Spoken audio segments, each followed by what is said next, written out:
Vamos a leer Romanos capítulo 11. La porción para hoy es verso 25 al 32. Romanos 11, del 25 al 32.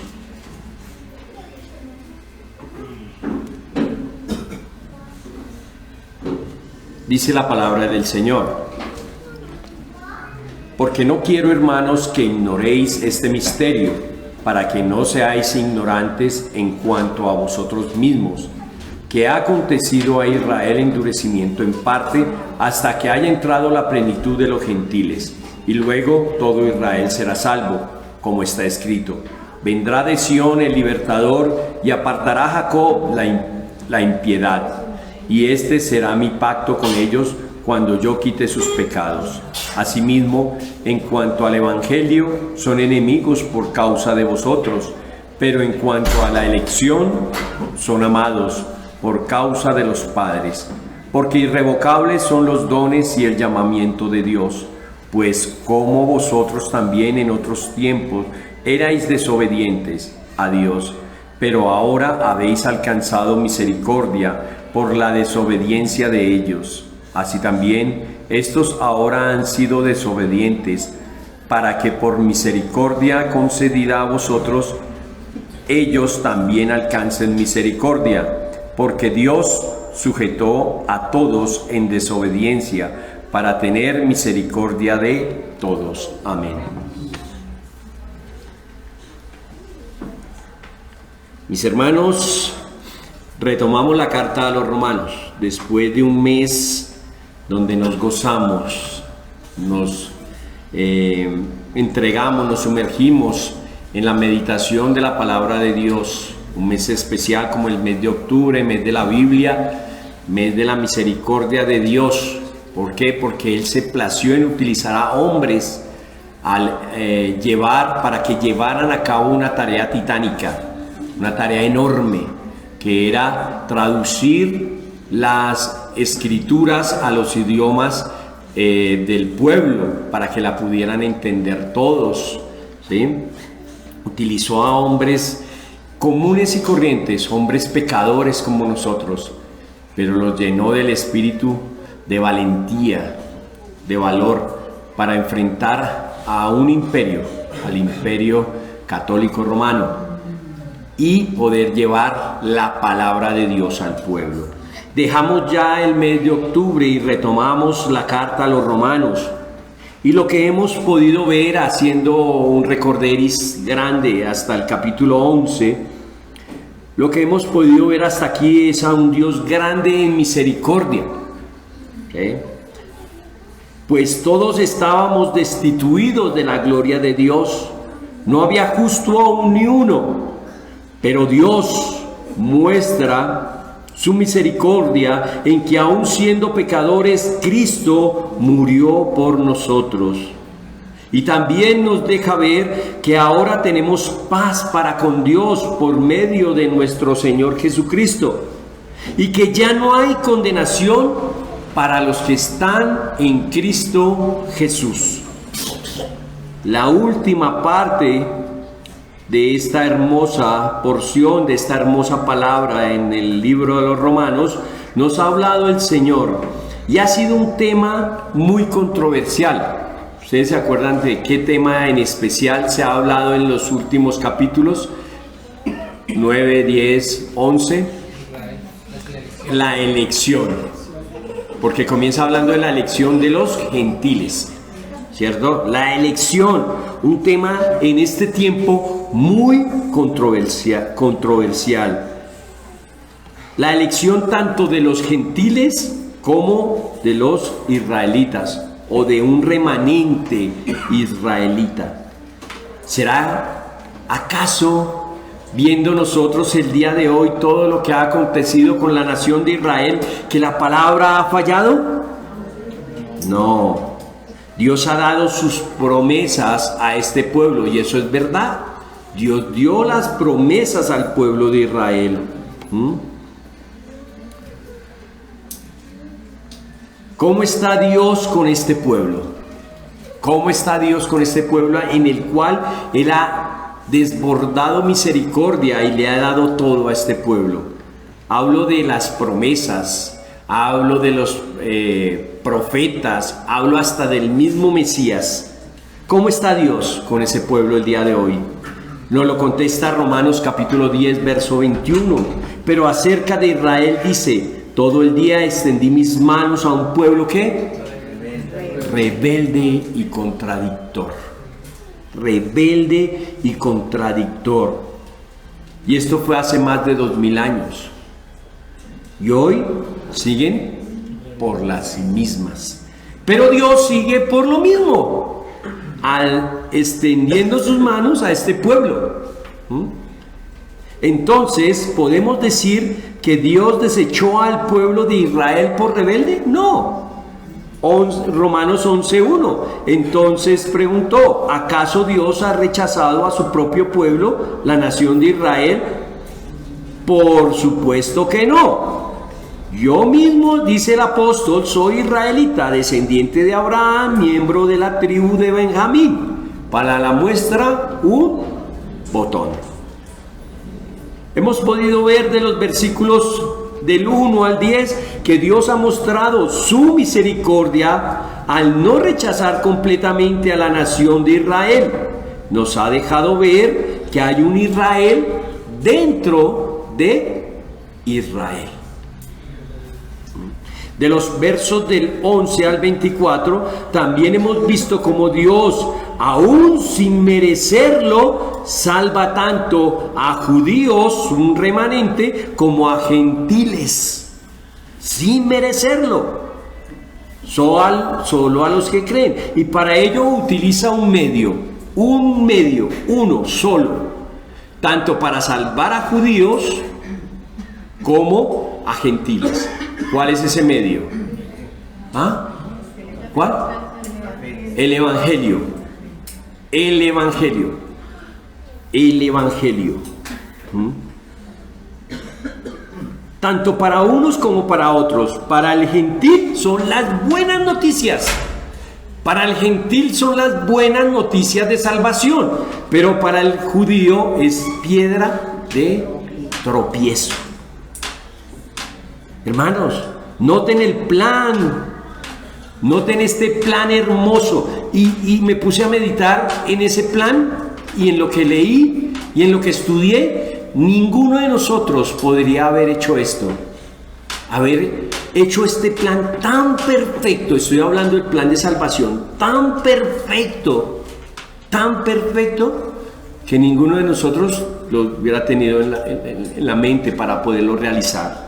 Ninguno. Paso 1. La promesa dada al pueblo. El paso 1 fue darle una promesa al pueblo, ¿cierto?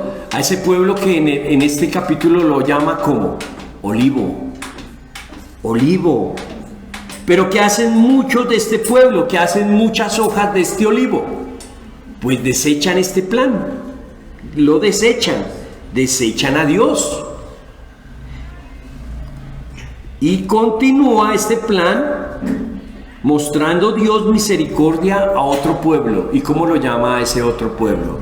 Si a uno es el olivo original, llamémoslo así, al otro lo llama olivo silvestre. Y usa a este olivo silvestre para traer a celos al olivo original, ¿sí? Y algunas ramas, sí, muchas ramas de este olivo original son cortadas y en lugar son injertadas estas ramas del olivo silvestre. Y eso es verdad, allí está escrito. Pero ¿saben una cosa? ¿Dónde vemos la misericordia de Dios? En que Dios es tan poderoso,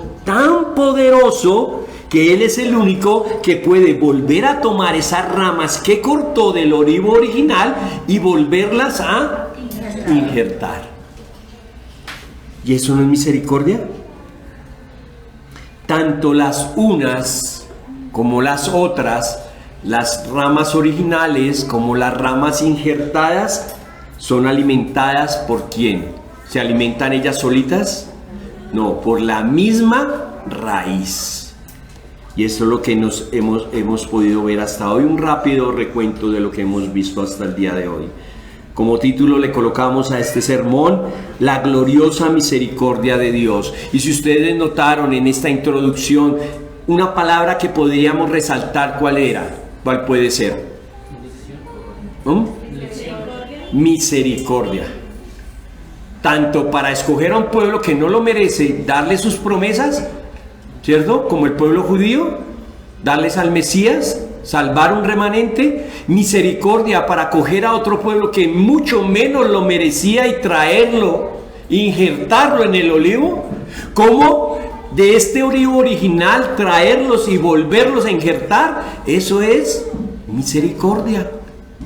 ¿Acaso necesita Dios del hombre? ¿Acaso necesita Dios de la adoración y la alabanza del hombre? No, no. Entonces, lo que vamos a ver hoy también continúa por el mismo hilo, la misericordia de Dios. Y el título es la gloriosa, porque no es simplemente misericordia, es la gloriosa misericordia de Dios. La gloriosa misericordia de Dios, y está dividida en 3 partes. Del 25 al 27 hay un misterio, hay una palabrita ahí, misterio. Del capítulo 20, del verso 28 al 29, la misericordia en acción. Vamos a ver la misericordia en acción. Y del 30 al 32, el resultado de la misericordia. Hay un resultado. ¿Para qué es todo esto? ¿Cuál es el propósito de toda esta misericordia?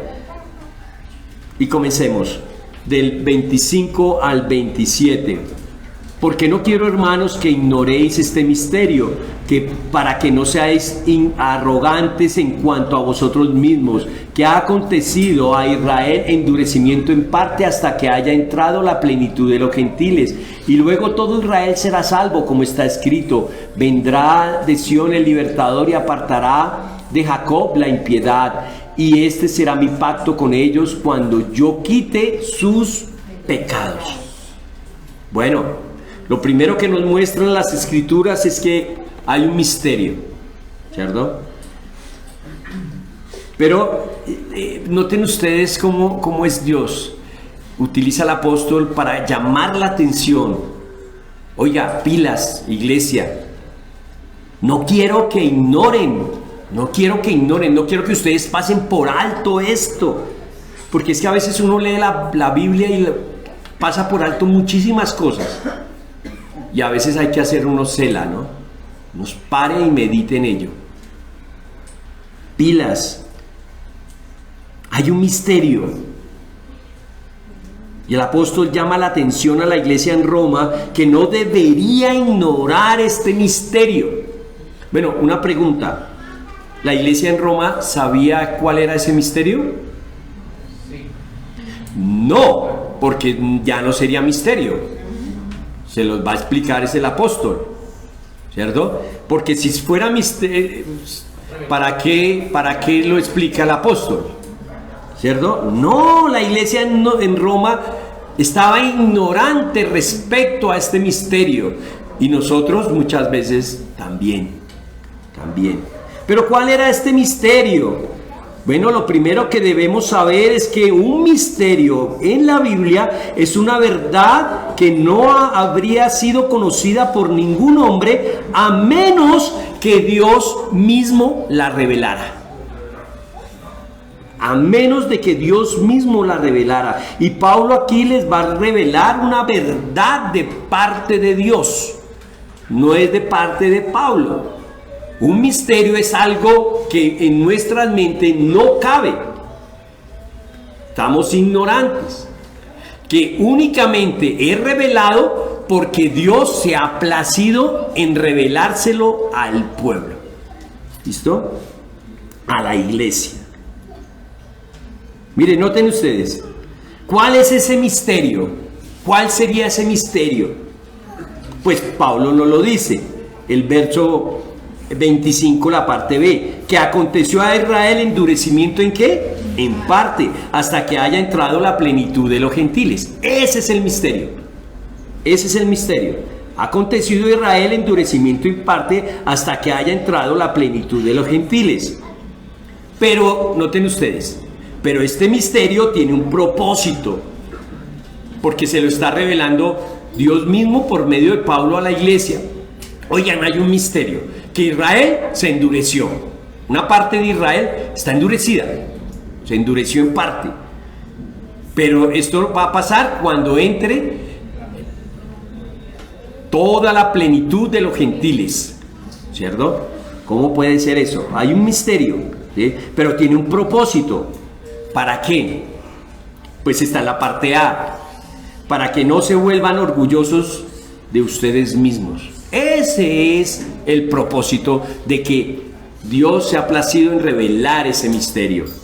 Hay un endurecimiento en una parte de Israel. ¿Para qué? Para que ustedes no se vuelvan orgullosos. Ese es el propósito. Hermanos, yo creo y estoy convencido de que este es un serio problema en la iglesia en Roma. Noten ustedes, el apóstol escribe cartas a la iglesia en Corinto, ¿cierto? ¿Para qué? Para arreglar unas cosas que allá estaban mal. ¿Sí? ¿Sí o estoy solo acá? Sí, allá. Escribe a Corintio para arreglar unas cosas que no estaban haciendo bien. No estaban haciendo bien allí en la iglesia. Y yo creo que el mismo sentido tiene el apóstol Pablo el día de hoy. Cuando estamos meditando esta carta a los romanos, escribe también mostrándoles, enseñándoles, dándoles aliento, pero también diciéndoles cosas que ellos estaban haciendo mal. ¿Por qué? Porque este tema no es nuevo. Pablo ya se ha referido a esto, ¿sí? Y creo profundamente que es el mismo problema que tiene la iglesia hoy. En nuestras congregaciones brilla por doquier el orgullo. ¿Y por qué digo esto? Este tema, como lo dije anteriormente, no es nuevo. Ya Pablo lo había tratado con los judíos en este capítulo. Ahora lo trata con los gentiles. Noten ustedes, Romanos, si nos devolvemos un poco, el 11:18. Pero no se jacten de haber sido injertados, esto se lo está diciendo a los gentiles, insertados para reemplazar a las ramas que fueron arrancadas. Ustedes son solo una rama, no son la raíz. Tal vez digas, bueno, esas ramas fueron arrancadas para darme el lugar a mí. Es cierto, pero recuerda, esas ramas fueron arrancadas porque no creyeron en Cristo. Y tú estás aquí porque sí crees. Así que no te consideres tan importante. Más bien, teme lo que podría suceder. Pues si Dios no perdonó a las ramas originales, tampoco te perdonará a ti. Estoy leyendo la Nueva Traducción Viviente. Hoy miramos con desprecio lo que le costó la vida, la sangre y el cuerpo a nuestro Señor Jesucristo, la iglesia. Y nos creemos mejores que otras y las miramos por encima del hombro. Obviamente, no seguimos muchas prácticas de la iglesia de hoy, más bien nos fijamos en la solo escritura. Pero esto no significa que dejen de ser iglesia del Señor. Cuando este conocimiento de Dios, el conocimiento que Dios nos ha dado, nos debe hacer mucho más humildes. Porque todo lo que tenemos ha sido dado de parte de Dios. Porque todos los bienes, todos los dones vienen de parte del Señor. Pero ¿hay remedio para el orgullo? ¿Será que habrá remedio para el orgullo? Proverbios 3:5. Confía en el Señor con todo tu corazón, no dependas de tu propio entendimiento. Y el verso 6 dice, busca su voluntad en todo lo que hagas y Él te mostrará cuál camino tomar. Si hay remedio para el orgullo. Confiar en el Señor y no depender de mis obras. Buscar su voluntad y Él nos guía. Ese es el remedio. Pero noten ¿Cómo está endurecido Israel hasta el día de hoy? ¿Cómo es el endurecimiento? En cierta parte es parcial y temporal. Noten ustedes, ha acontecido a Israel endurecimiento en parte hasta que haya entrado la plenitud de los gentiles. Ese endurecimiento de Israel es parcial y temporal. Parcial porque no está endurecida toda la nación de Israel. Hay judíos que han creído en Cristo como Señor y Salvador, como Rey y Mesías. Hay judíos y Pablo dice, yo soy uno de ellos. Y vimos en Mateo que también hay muchos judíos que creyeron en Jesús como Señor y Salvador, ¿cierto? Entonces no es total, es parcial y temporal. ¿Por qué? Porque hay un límite. Tiene un límite. ¿Hasta cuándo? Hasta que toda la plenitud entre a la salvación, toda la plenitud de los gentiles, todos los predestinados de los gentiles entren a salvación, ¿sí? Esto quiere decir que Dios muestra su misericordia salvando a judíos como a gentiles cuando ninguno de los dos se merece la salvación. Ninguno de los dos pueblos se merece la salvación. Y este tema es delicadísimo tratar el día de hoy, no por la elección. Noten ustedes, no por la elección, sino lo que está pasando en Israel el día de hoy. Porque cuando uno habla que Israel no es el reloj profético de los cristianos, los mismos cristianos le caen a uno encima. No. Yo estoy hablando de dos pueblos que necesitan una sola cosa. El Evangelio. Necesitan a Cristo.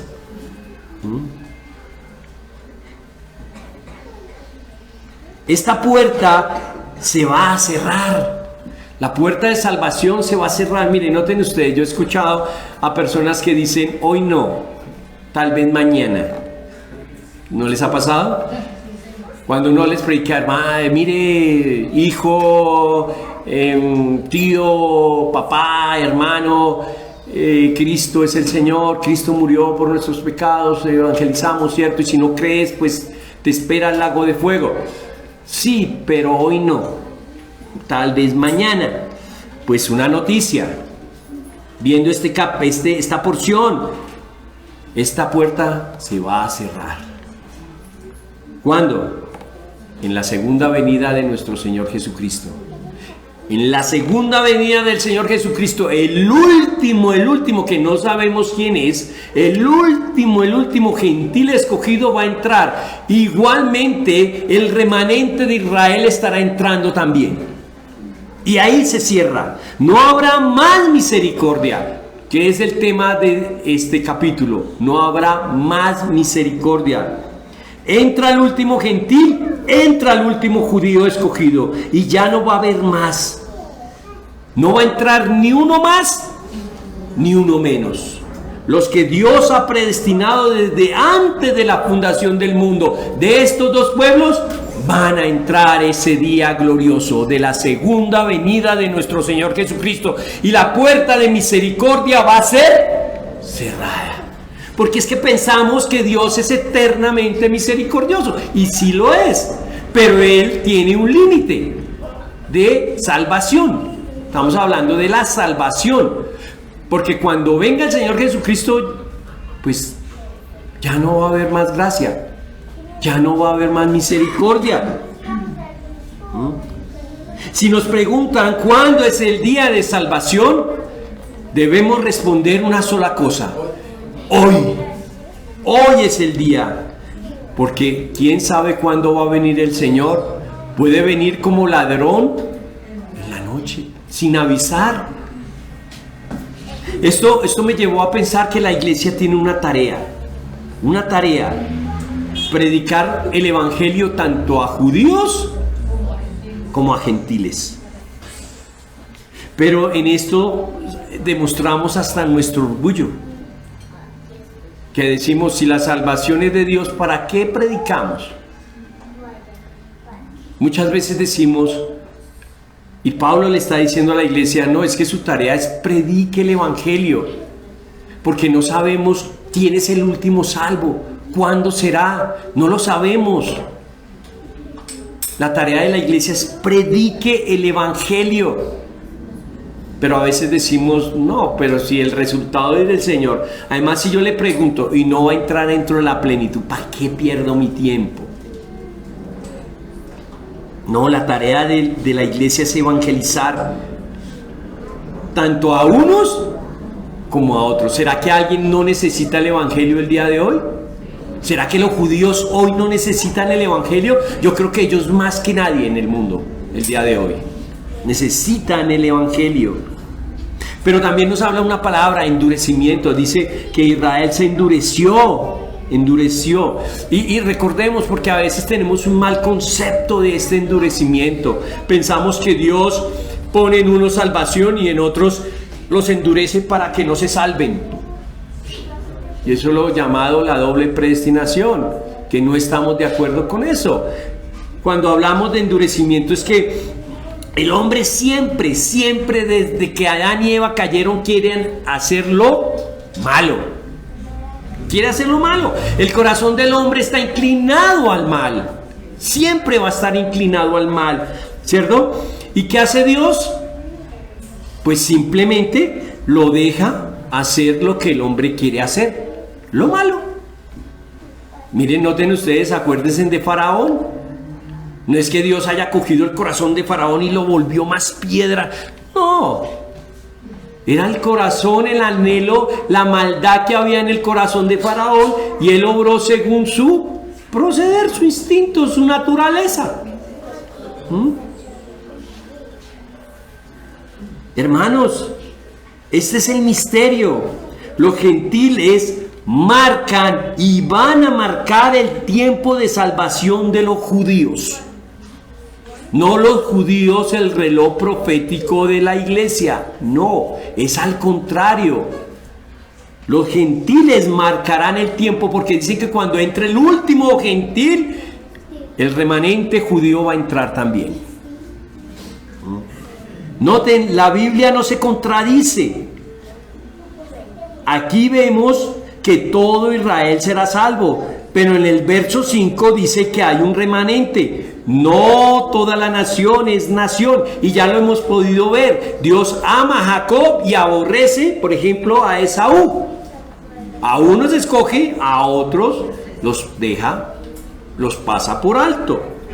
Dios en su misericordia ha guardado dentro de la nación de Israel un pueblo, y eso es misericordia. ¿Que no la entendemos? No. Porque ¿qué se merecen los dos pueblos? El infierno. El infierno. Pero Dios en su eterna misericordia se ha placido en guardarse un remanente. No todo el que es nacido en Israel es israelita. Porque noten ustedes, si por nacer en Israel, por ser judíos, entro directo al cielo, ¿para qué murió Cristo? O otra, si por ser judío o convertirme al judaísmo, circuncidarme y utilizar la kipá, entro directo al cielo, Cristo solo murió por los gentiles. Solo por ellos. Pero si el contexto de toda la carta a los romanos, de todo el capítulo 11, me lleva a que solo es un remanente, un pueblo que está dentro de Israel. Y el apóstol, miren, si nos queda duda de esto, el apóstol nos saca de esta duda al mencionar esto. Noten ustedes, vendrá de Sión, ¿qué? El libertador. Más misericordia, ese que ya vino y obró libertad y trajo paz a un pueblo como a judíos y a gentiles, y lo hizo en la cruz, vino para apartar al pueblo de iniquidad. Y como muchos judíos, muchos gentiles murieron y no reconocieron a Cristo como Señor y Salvador, como el Mesías enviado de Dios. Es más, aún esperan a ese libertador. Entonces, como un pueblo judío el día de hoy que espera al libertador, va a ser llevado a la gloria por ese libertador que ya vino. ¿Cómo? Nos habla de un libertador que va a traer paz. Paz. Paz. ¿Por qué? Porque estamos enemistados con Dios. Somos enemigos de Dios. ¿Sí? Que apartará a Jacob de la impiedad. Y Cristo en la cruz nos con su sangre limpió a un pueblo de todo pecado.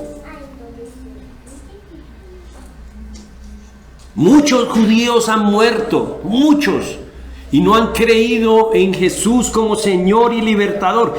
Se murieron esperando a ese Libertador. Y muchos gentiles lo han rechazado también. ¿Saben por qué se han perdido estos dos? Por la dureza de su corazón. ¿Qué necesitan estos dos pueblos, judíos y gentiles? Lo único que necesitan es a Cristo. Bueno, ¿cuál todo Israel será salvo? Porque es que aquí nos podemos confundir, ¿cierto? Es más, hay muchas interpretaciones bíblicas que utilizan nuestros hermanos dispensacionalistas al ver a la iglesia por un lado y a Israel por el otro, por estos versos. No. ¿Cuál es ese todo? Pues la suma del remanente del pueblo de Israel en toda la historia. En toda la historia. Desde Adán y Eva hasta el día de hoy. Ese es el todo Israel. Porque recuerden que no todo el que es nacido en Israel es israelita. Es la suma. Todos los judíos que han creído en Cristo como Señor y Salvador, que están creyendo y que van a creer hasta que la plenitud de los gentiles entre, ellos son el todo Israel.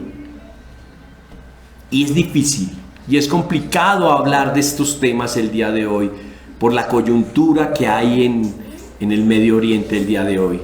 Pero es la verdad, es la verdad. ¿Hay que orar por Israel? Sí.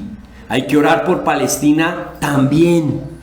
¿Por qué? Porque tanto palestinos como judíos necesitan una cosa: el Evangelio. Y no van a tener paz, no lo van a tener nunca en la vida hasta que no venga ese libertador o no crean en ese libertador. Porque ese libertador, aunque ya vino, ya oró, va a venir por segunda vez. Y esto nos lleva a nuestro siguiente punto, versos 28 al 29. Así que en cuanto al Evangelio son enemigos por causa de vosotros, pero en cuanto a la elección son amados por causa de los padres, porque irrevocables son los dones y el llamamiento de Dios. Hermanos, el Evangelio se predicó primero ¿a quién? A los judíos. Y notamos en la vida de Pablo, en el libro de Hechos, que eso hacía. Él llegaba a cierta ciudad y lo primero que hacía era ¿qué? Buscar la sinagoga, ¿cierto? Y predicarle a sus paisanos. Es más, vimos el dolor tan intenso que tenía Pablo, porque su gente, sus paisanos, sus coterráneos no creían en el Evangelio. Y después se iba a los gentiles. Pero primero se le predicó el Evangelio a este pueblo. ¿Noten desde cuándo? Pues desde el huerto, allá en Génesis capítulo 3, verso 15. Allá se comenzó a predicar el Evangelio a este pueblo. Y luego después de muchos años, simultáneamente judíos escuchaban el Evangelio, gentiles escuchaban el Evangelio.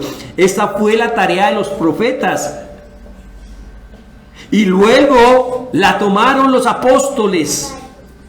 Pero noten, ¿será que la palabra de Dios falló? De ninguna manera, dice el apóstol. Pocos judíos se convirtieron al escuchar el evangelio, y muchos gentiles al escuchar ese mismo evangelio, porque era el mismo evangelio, vinieron al Señor. Pero Pablo les dice: esto no debe ser causa de arrogancia para el gentil. Más bien, lo que deben hacer hoy es lo que hacemos aquí el día de hoy: notar la misericordia de Dios al otorgar salvación a los gentiles. Si algo nos salimos hoy por esa puerta y que aprendimos hoy es que Dios tiene misericordia en salvar a dos pueblos, hacerlos uno, que ese es un misterio grande que solo entiende Dios, ¿sí? Tanto judíos como gentiles, esa es la misericordia. Coger esos dos pueblos, hacer uno y salvarlos cuando no se merecen nada. A un pueblo que no tenía las promesas, como los gentiles, un pueblo que no se le dio la ley, un pueblo que no se le dieron los profetas, no tenía los profetas como los judíos, y a causa de este mismo evangelio se convirtieron en enemigos del Señor, llegando hasta perseguir a la iglesia. Me explico. Dios tuvo tanta misericordia que salvó a un pueblo que no tenía las promesas como sí las tenían los judíos. A un pueblo que no se le había dado la ley como sí se la dieron a los judíos. Un pueblo que no tenía los profetas como sí lo tenían los judíos. Pero ¿qué hicieron los judíos? Se volvieron enemigos de Dios por este mensaje, por el evangelio. Y llegaron hasta, ¿sabe dónde? Hasta perseguir la iglesia. Persiguieron la iglesia. Y vuelve el botón. Pablo, el ejemplo. Pablo en su tiempo uno de los más acérrimos perseguidores de la iglesia. Pero esa enemistad con el evangelio, ¿cómo la debemos ver nosotros los gentiles? El judío, a causa del celo, perseguía el evangelio. Pero nosotros como gentiles, ¿cómo o la iglesia en Roma, cómo debía ver el evangelio? Una puerta de salvación. Y mientras los judíos cerraban esa puerta, para los gentiles se le abría. Noten, hermanos, ¿es verdad que el judío fue escogido por Dios? Sí. ¿Que fue objeto de sus maravillosas promesas? También. Desde el principio fueron depositarios del amor y la misericordia de Dios. Sí. ¿Cómo lo sacó de Egipto? Sí.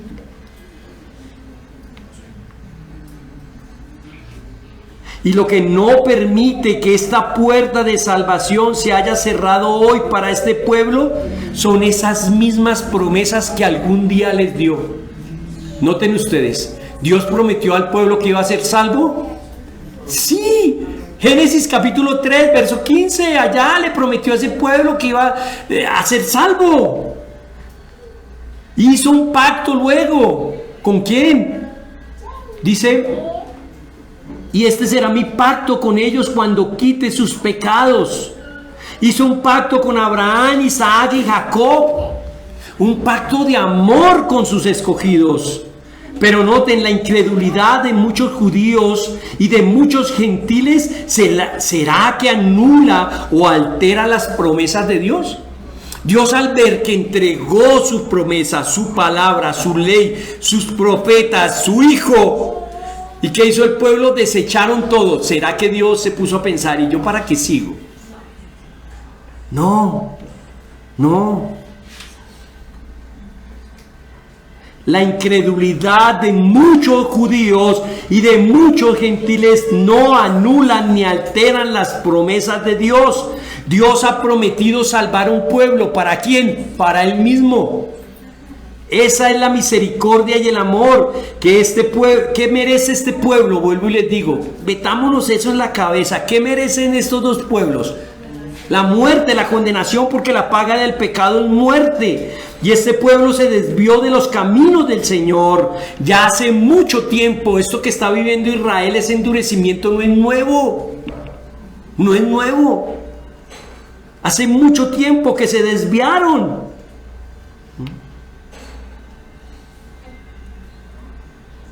Pero Dios llamó a un pueblo.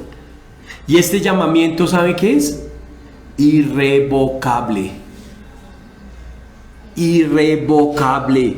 Y esa es otra palabrita que mal utilizamos. Porque decimos, usted es siervo. Es que el don es irrevocable. No, eso no es. Cuando hablamos aquí, hablamos de salvación. Dios prometió salvación a un pueblo y Dios salvará a ese pueblo a pesar de ese pueblo. Es irrevocable el llamado. Miren, noten ustedes, en una porción dice que Dios no es hombre para que mienta, ni hijo de hombre para que se arrepienta. Él dijo y no hará. Él habló y no ejecutará. En otra porción dice, porque yo no cambio. Por esto, hijos de Jacob, no habéis sido consumidos. Por eso, porque Dios no cambia. El compromiso de Dios es irrevocable. Algo que Dios no modificará ni modifica en el día de hoy. Dios no cambia de opinión y gracias por eso. Porque Él no es como nosotros. Si nosotros nos levantamos de mal genio, mire, todo el día vamos a estar mal. Pero si nos levantamos bien, todo el día vamos a estar bien. Dios no es así. Él prometió y va a cumplir. Porque Él, me encanta, dice que no es hombre para que mienta, ni hijo de hombre para que se arrepienta. Dios no altera su palabra o sus promesas hechas o el pacto que hizo con Abraham, Isaac y Jacob, y por eso el día de hoy esa puerta no se ha cerrado. Dios ha hecho un pacto con este pueblo y Él no lo quebrantará. Por eso desde el principio Dios mismo ha guardado un remanente, a un pueblo dentro de Israel. Dios muestra su misericordia al llamar eficazmente a sus elegidos, a sus escogidos. Pero ¿cómo es esto? Noten ustedes la historia de David. David, ¿cierto? ¿De dónde lo sacó David? De pastorear ovejas a cuidar una nación, ¿cierto? Pero en ese transcurso del tiempo David caminó rectico ahí, no pecó. No, pecó muchísimo. ¿Y qué hizo Dios? ¿Lo desgajó y lo desechó? No. Moisés, ahí no tiene también su pecado, no mató al egipcio. ¿Y qué hizo Dios? ¿Lo desechó? No.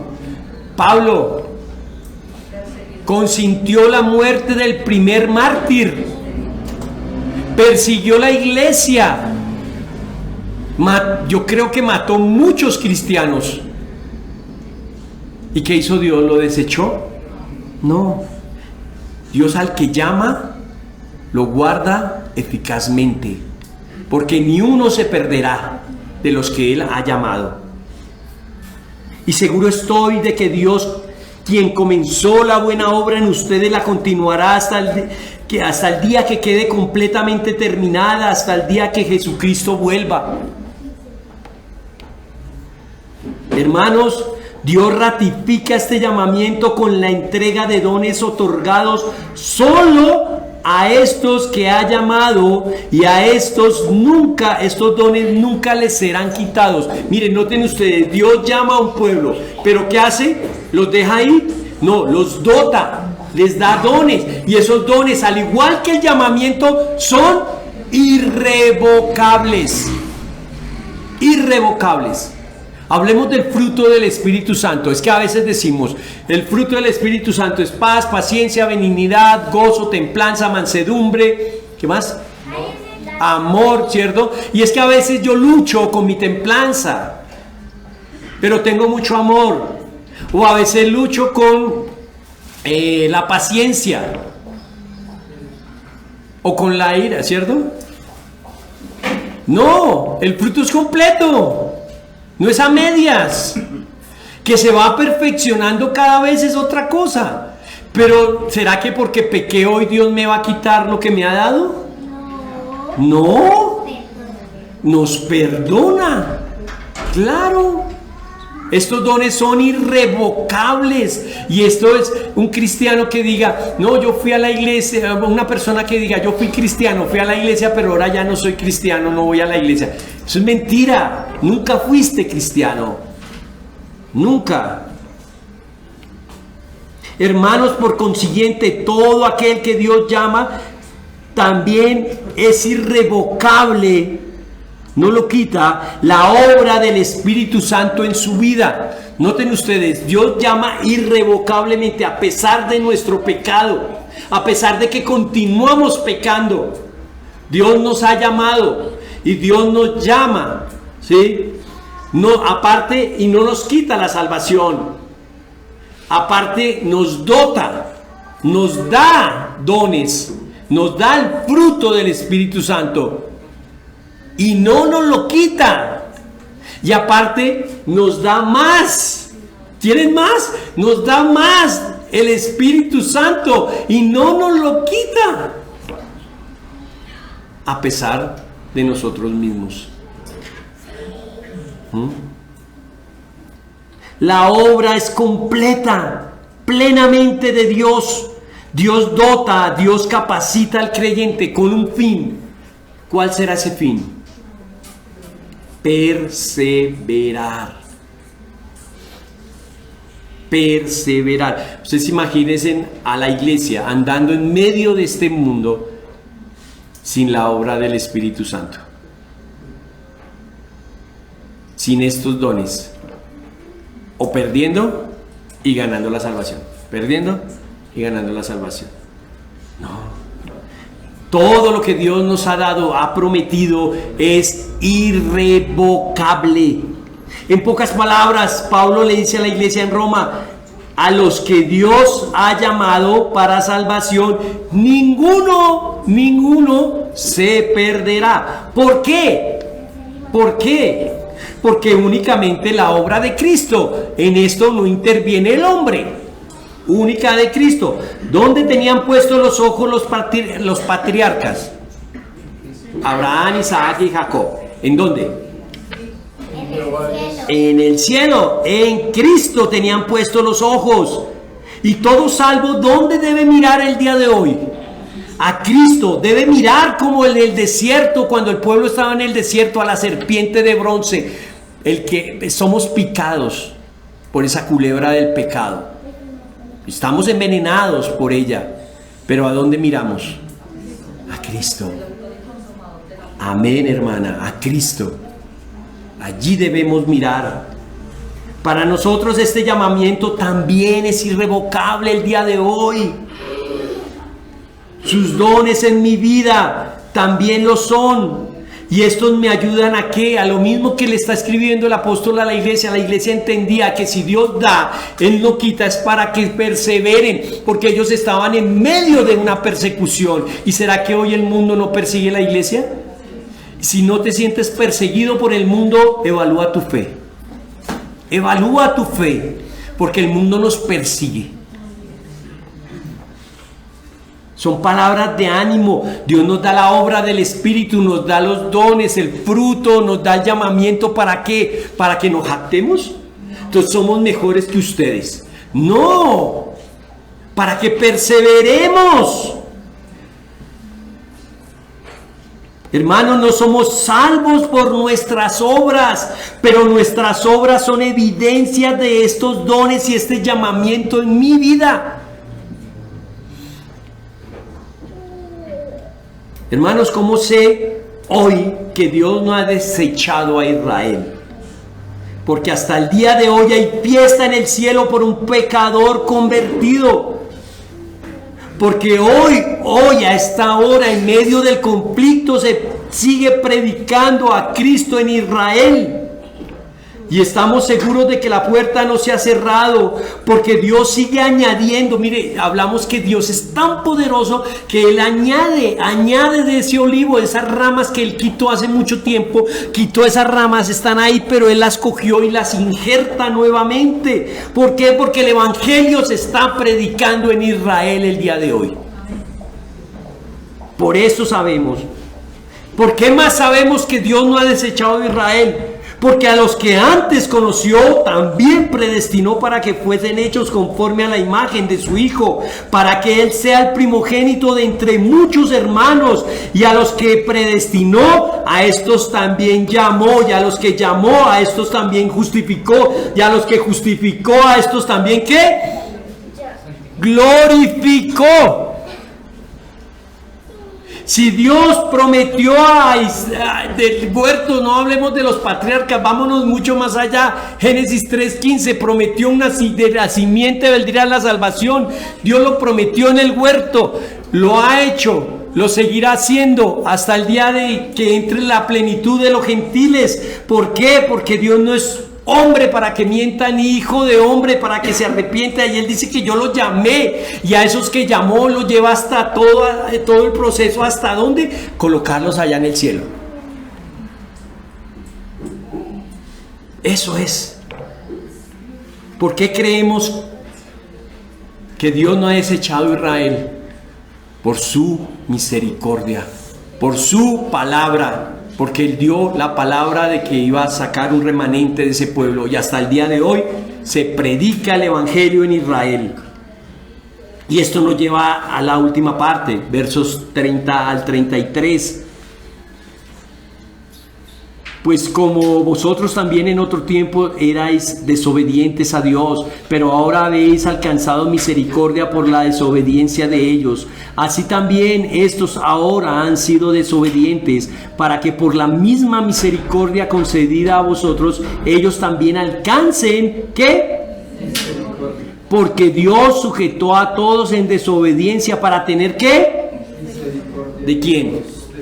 De todos. El resultado de la misericordia. Bueno, ¿qué es misericordia? Porque es que hemos hablado mucho de misericordia. ¿Qué es misericordia? Me gustó mucho la definición que hizo un pastor muy conocido. Comienza por la letra S y termina en Michelin. Sí, me tocó hacer el ejercicio mentalmente. Sujel Michelin, ¿cierto? Me gustó, me encantó la definición que él hizo de misericordia. No la busqué en el diccionario, me acordé de lo que escuché un día. Él dijo: misericordia escuchen ustedes, pónganme cuidado. Yo sé que veo algunas caras que ya están, no. Pónganme cuidado, escuchen. Misericordia es no recibir lo que merecemos. ¿Qué es misericordia? No recibir lo que merecemos. En cambio, recibir lo que no merecemos. ¿Sí me entendieron? Bueno, échenle la culpa si no entendemos a Sujel, a mí no, Pastor Sujel. Listo. Es no recibir lo que merecemos. ¿Qué merecemos? Castigo. ¿Por qué? Porque la paga del pecado es muerte, y el hombre ha pecado. Todos estamos destituidos de la gloria de Dios. Pero en cambio recibimos lo que no merecemos. ¿Qué no merecemos? La misericordia, la salvación, la gracia. A Cristo, porque Él no pecó, yo sí. Esa es la definición que me encanta de misericordia. Hermanos, ese es el resultado de tan grande misericordia, no lo entiendo, yo no lo puedo entender. ¿Por qué Dios tuvo misericordia conmigo? Si pudiéramos describir en una sola palabra, hoy aquí, una sola palabra, nuestra vida antes del Señor Jesucristo, ¿cuál sería? Según el texto, desobedientes. Efesios 2:12. en esos tiempos, dice el apóstol, la estoy leyendo en la Nueva Traducción Viviente, en esos tiempos, allá en esa vida, ustedes vivían apartados de Cristo. No se les permitía ser ciudadanos de Israel y no conocían las promesas del pacto que Dios había hecho con ustedes. Ustedes vivían en este mundo sin Dios y sin esperanza. Así éramos nosotros, alejados de la ciudadanía celestial, sin Dios y sin mucho menos esperanza. Eso éramos, si podemos describir nuestra vida en una sola palabra: desobedientes, sin Dios y sin esperanza. Hacíamos lo que queríamos. Eso le recuerda a Pablo a esta iglesia: así eran ustedes.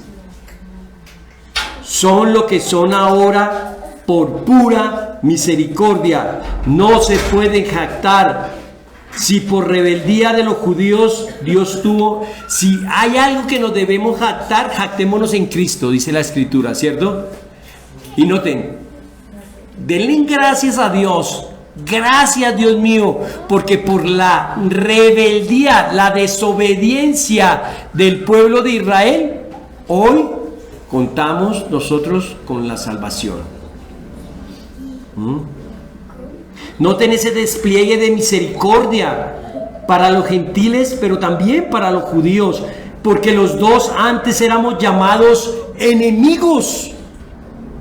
Ahora somos llamados hijos. Iglesia en Roma, en pocas palabras, sean luz y sal, lleven esas buenas noticias de salvación a los judíos, porque hay un remanente que hoy es desobediente. Hoy es desobediente. Pero ¿qué necesita ese pueblo desobediente? Necesita las buenas noticias.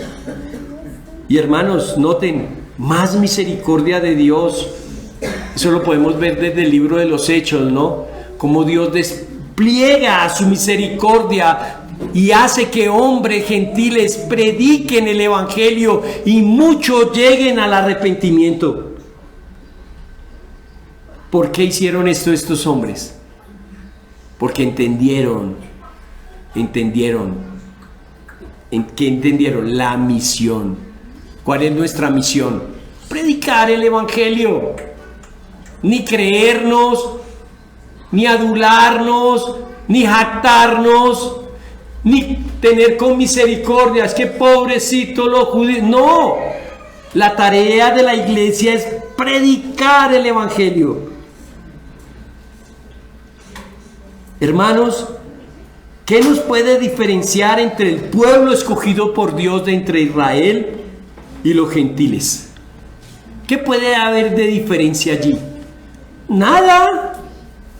Ambos pueblos eran hijos de ira, hijos de desobediencia, pero las Escrituras declaran que todos somos prisioneros del pecado. Así que recibimos la promesa de libertad que Dios hizo únicamente por creer en Cristo. Gálatas 3:22. Sujeto, amarrado, encerrado. Estábamos como en un lugar. Imagínense ustedes esto: Dios sujetó. Estábamos en un lugar, como en una cárcel, tanto los gentiles como los judíos. Todos los judíos, ahí sí se meten la cochada todos los judíos. Noten, por un lado, el pecado, trastornando nuestras vidas, poniendo ese gran peso a nuestras espaldas.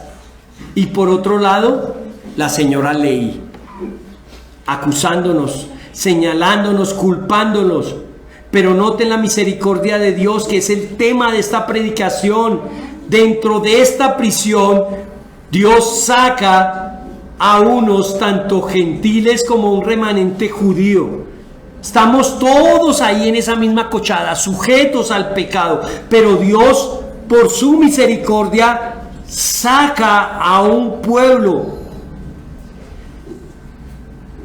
Abre la puerta Y esta es su obra. Nadie por mérito propio puede abrir esa puerta.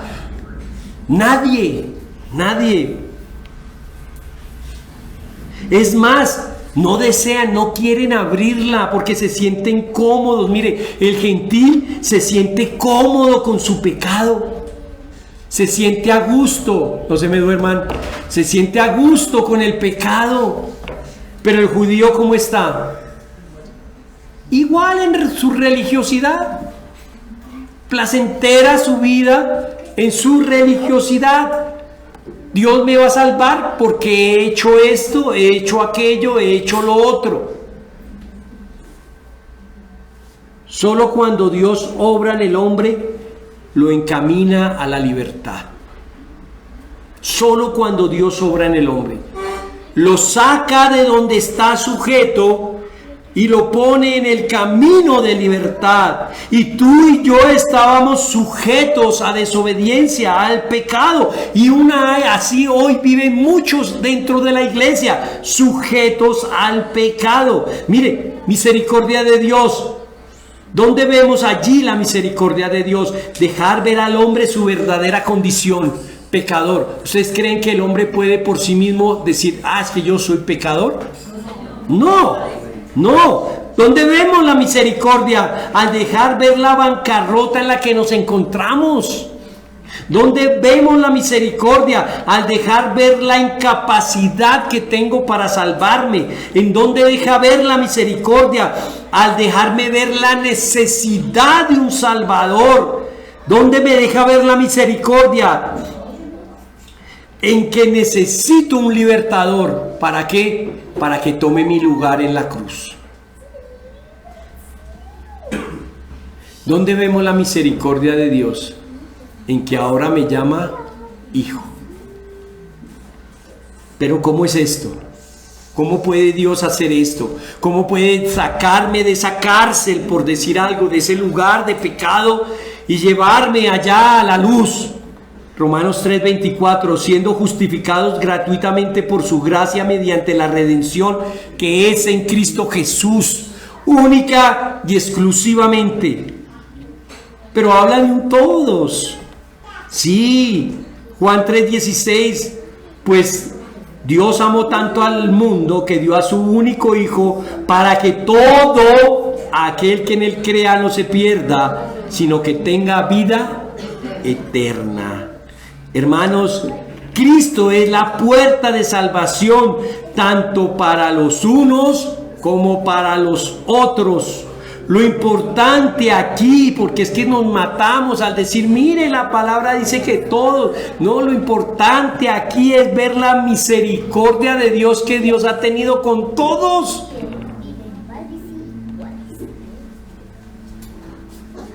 Cristo es la puerta de salvación tanto para los judíos, el remanente, como para los gentiles. Lo importante aquí ver es el trato de Dios con los escogidos. Eterna misericordia en Cristo. Ese es el trato de Dios para con su pueblo, su iglesia. Misericordia, pero en Cristo Jesús. Hey, amigo, que no has confiado en la obra de Cristo como Señor y Salvador, ruega, clama, arrodíllate, llora, porque el día de salvación es hoy. No esperes para el mañana. No sabemos si habrá un mañana. El día de misericordia es hoy. ¿Y cómo lo sabemos? Porque la puerta no se ha cerrado. La plenitud de los gentiles no ha entrado total. Toda la plenitud, todos los gentiles escogidos por Dios no han entrado. O sea que hay cupo. Todavía hay cupo dentro de esa plenitud. No perdamos nuestras esperanzas en nuestros familiares que no creen, porque la puerta no se ha cerrado, porque Cristo aún no ha venido. Sigamos como esa gotera, llevando el Evangelio con amor, recordando que si Dios tuvo misericordia de mí, yo debo tener misericordia de ellos. Y a la iglesia, prediquemos la misericordia de Dios en Cristo Jesús. El día vendrá cuando ya no hay más oportunidad. Miren, hermanos, cuando la puerta se cierre va a pasar como las insensatas, las vírgenes insensatas. Va a quedar mucha gente golpeando. Yo hice el ejercicio y me imaginé mucho pueblo, mucha gente en el arca golpeándole a Noé: ¡abra! Tuvieron la oportunidad para arrepentirse y no lo hicieron. Y el día de misericordia es hoy. Y esa es la tarea, como en los días de Noé. Iglesia, predica el evangelio. Va a haber un día cuando ya no va a haber más oportunidad de hacerlo, ni gracia ni misericordia que dar de parte de Dios. Esa puerta se va a cerrar.